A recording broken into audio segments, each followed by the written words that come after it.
Muy bien, continuamos enlazados con la doctora Marianela Ledesma. Ella ha sido presidenta del Tribunal Constitucional y yo le había anticipado que era interesante también poder acompañarnos a todos a ver una nota que hemos preparado sobre la situación de la vicepresidenta, precisamente Dina Boluarte.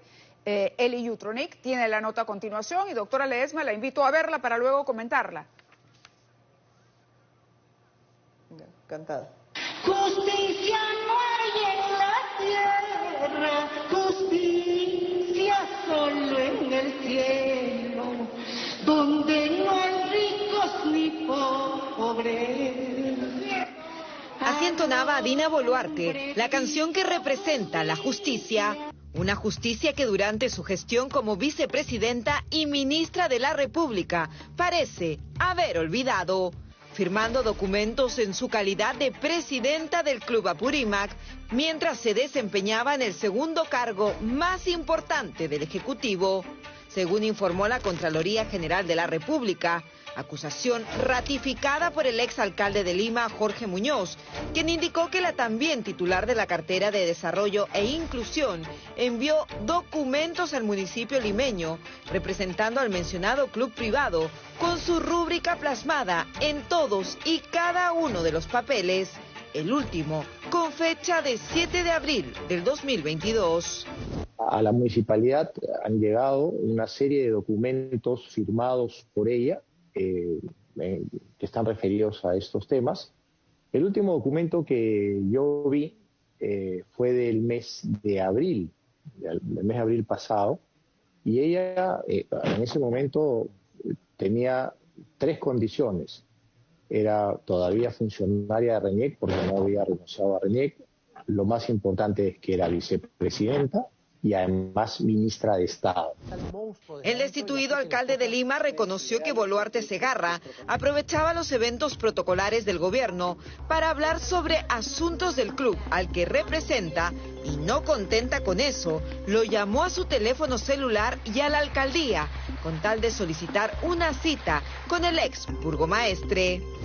Sí, ella como presidenta del Club Apurímac en varias oportunidades llamó a la alcaldía, me llamó también al teléfono celular que yo tenía y pidió que se le pudiese atender. ¿Qué pasaba con el Club Social Apurímac? Este club tenía problemas de una revocatoria de su licencia de funcionamiento por no cumplir con los requisitos de defensa civil. No tenía defensa civil.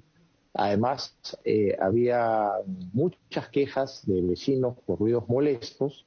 En suma, tenía problemas administrativos y eran problemas administrativos que ella buscaba solucionar. Jorge Muñoz expresó su voluntad en convertirse en testigo y ratificar el reprochable comportamiento de la alta funcionaria del gobierno ante la Subcomisión de Acusaciones Constitucionales del Congreso. Sí, efectivamente, yo podría colaborar como testigo, es lo que corresponde. Si nosotros todos queremos que las instituciones funcionen y que funcionen bien y que se desarrollen con integridad, creo que es lo que corresponde. En los 10 meses de gestión de Dina Boluarte como vicepresidenta de la República y ministra de Estado, habría generado un claro conflicto de intereses que podría desembocar con su inhabilitación para ejercer cargos públicos durante 10 años. Se inhabilita a la persona sancionada, a la persona que ha cometido una infracción constitucional con la inhabilitación de la función pública. Por tanto, no podría ser regidora, no podría ser alcalde, no podría esta persona desempeñar ninguna función, en especial las que está desempeñando en este momento, tanto la vicepresidencia como el ministerio. Son inelegibles. Un proceso de 2 denuncias constitucionales que podría dilatarse durante meses y que incluso el legislativo podría derivar al Poder Judicial.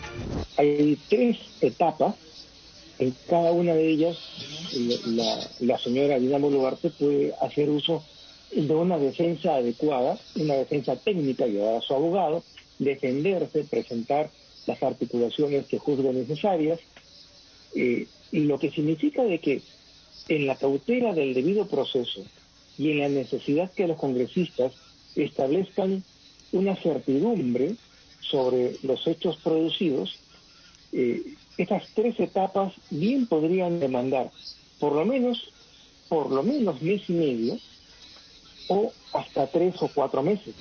Un panorama incierto al que se enfrenta la mujer que alguna vez se posicionó como una figura digna para enfrentar un eventual mandato del país.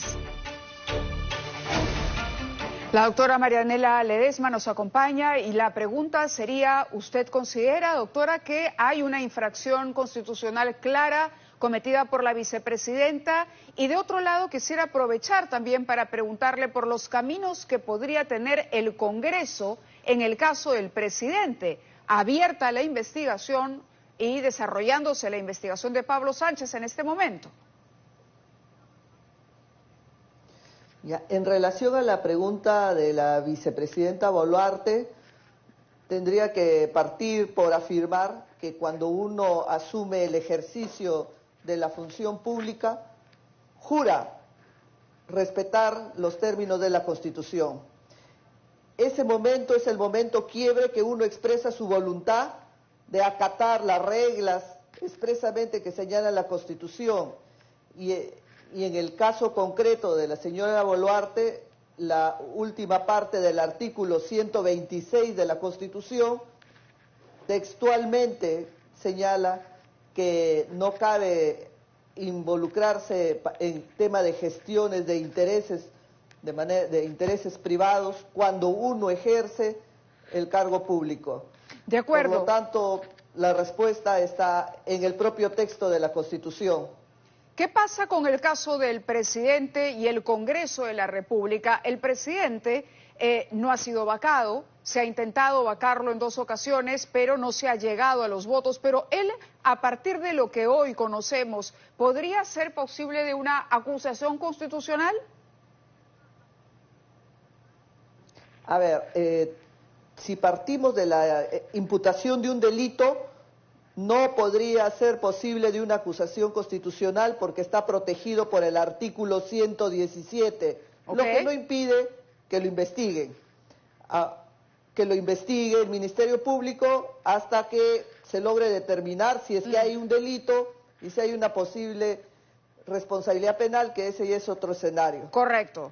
El escenario, el Congreso, lo único que le podría quedar es ir a un tema de infracción constitucional, el juicio político, o ensayar la idea de la vacancia por el tema de la incapacidad moral. Correcto, pero usted en algún momento que hemos conversado antes me decía que considera que el presidente ha incumplido los deberes que le encarga la Constitución, ¿ya? Y que ese es un análisis que cabe hacerse en el Parlamento.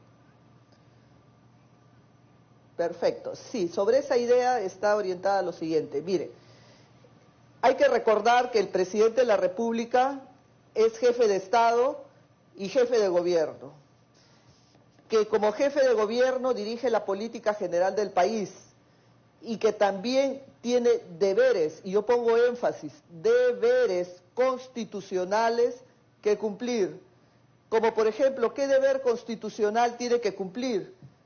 Velar por la protección de los ciudadanos frente a la amenaza de su seguridad. ¿Cómo hay que leer esto?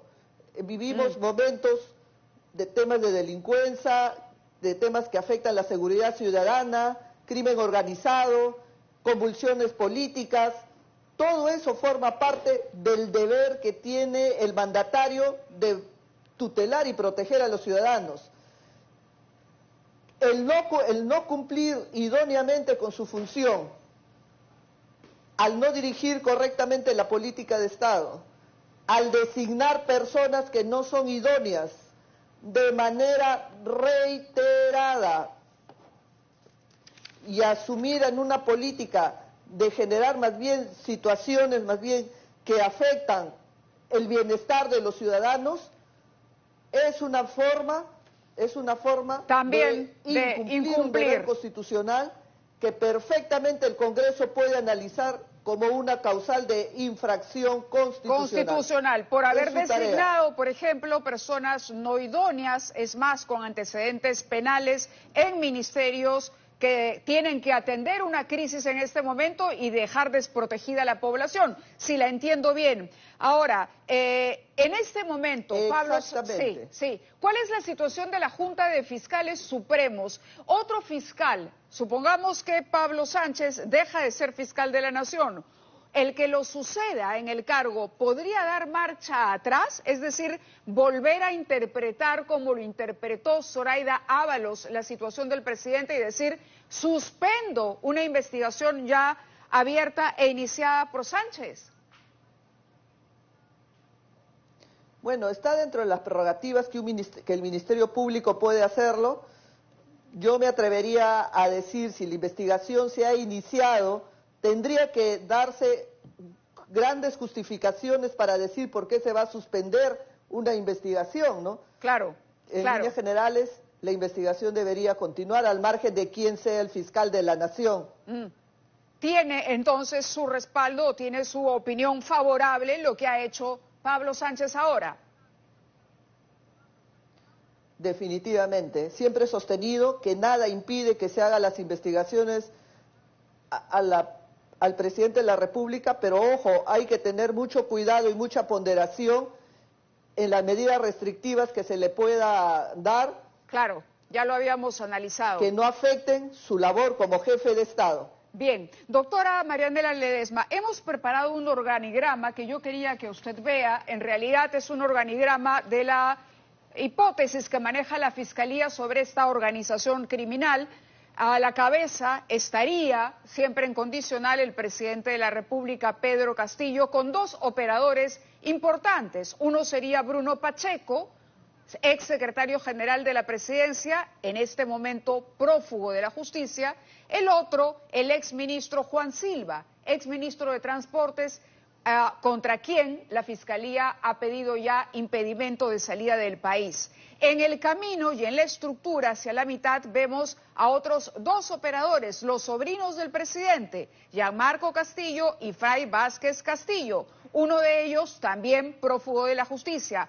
Un poco más abajo, del lado de Pacheco, a Silvia Barrera, investigada por la Fiscalía, y al señor Samir Villaverde, investigado con prisión preventiva, Karelyn López, actualmente colaboradora eficaz, y Vladimir Mesa, quien sería implícito por presunto fraude electoral. Esa es más o menos la organización, ¿no?, que se plantea la Fiscalía en este momento. ¿Usted cree que a mérito de esto, si no está a favor de la vacancia, como nos ha dicho también, estaría a favor de una renuncia del presidente para facilitar las investigaciones?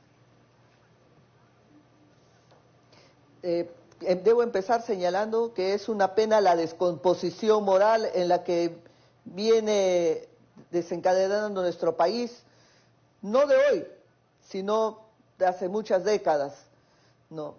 Y la esperanza que tal vez un nuevo gobierno que se aparte de temas de corrupción, él ha terminado lamentablemente en estas sospechas de corrupción. Quedará en la conciencia del jefe de Estado decidir cómo quiere apartarse del país, con los aplausos y el reconocimiento por su gestión o dejar la renuncia al cargo, ¿no?, que de repente podría generar una situación de mayor comodidad, pero no solamente por él, porque también hay que resaltar que todo el tema de corrupción también está la clase política. Así que no tan solo hay que ver en esta historia... No, claro, al Ejecutivo, sino también al Congreso. Que forman parte. Al Congreso. Este fin de semana... Y esto nos debe llevar a replantear esta situación. Correcto. Este fin de semana se publicó una encuesta en la que había incrementado el porcentaje de personas que creían que la Constitución debía ser cambiada y que acogían la idea de que haya una asamblea para eso. Pero también es cierto que en la misma encuesta el 42% de los preguntados dijeron que no habían leído la Constitución. ¿Cómo explica usted este fenómeno?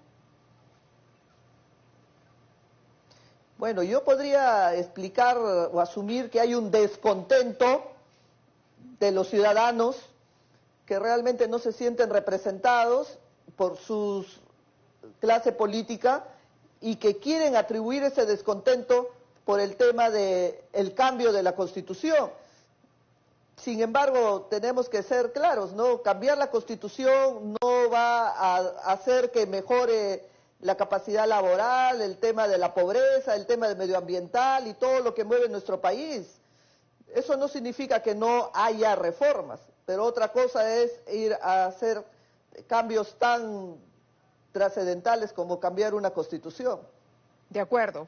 Una reforma entonces y una mejora sustantiva en la calidad de las personas designadas por los partidos políticos para ir a las listas del Congreso y por el presidente para elegir ministros. Tenemos un byte también que compartir con ustedes, ¿no?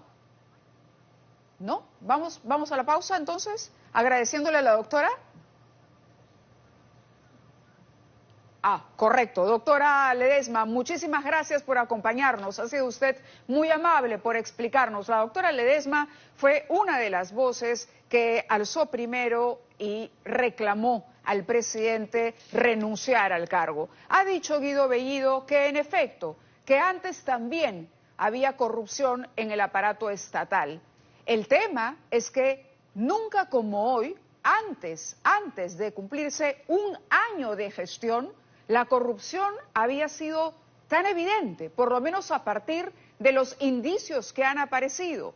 No estamos hablando aquí de una investigación Lavallato que está ya después y que compromete a gestiones que habían concluido y que por lo tanto tienen que reabrirse esas investigaciones y retroceder en el tiempo. Hoy por hoy el presidente Castillo ha llevado adelante un gobierno desastroso, con ministros que han purgado prisión, según la última información que tenemos del ministro de Agricultura. Hoy acusa una persecución política, pero está claro que el Congreso lo ha blindado al presidente. ¿O qué podemos decir del señor Acuña? ¿El señor Acuña persigue al presidente? ¿Los niños persiguen al presidente? ¿Perú Libre persigue al presidente? ¿Quién persigue al presidente si no es su propia conciencia y los actos cometidos por él? Y por más que el señor Aníbal Torres se empeñe en negarlo, la situación llama y pide realmente un paso al costado del presidente de la República y desde aquí insistiremos en eso. Muy bien, hacemos una pausa y regresamos con ustedes.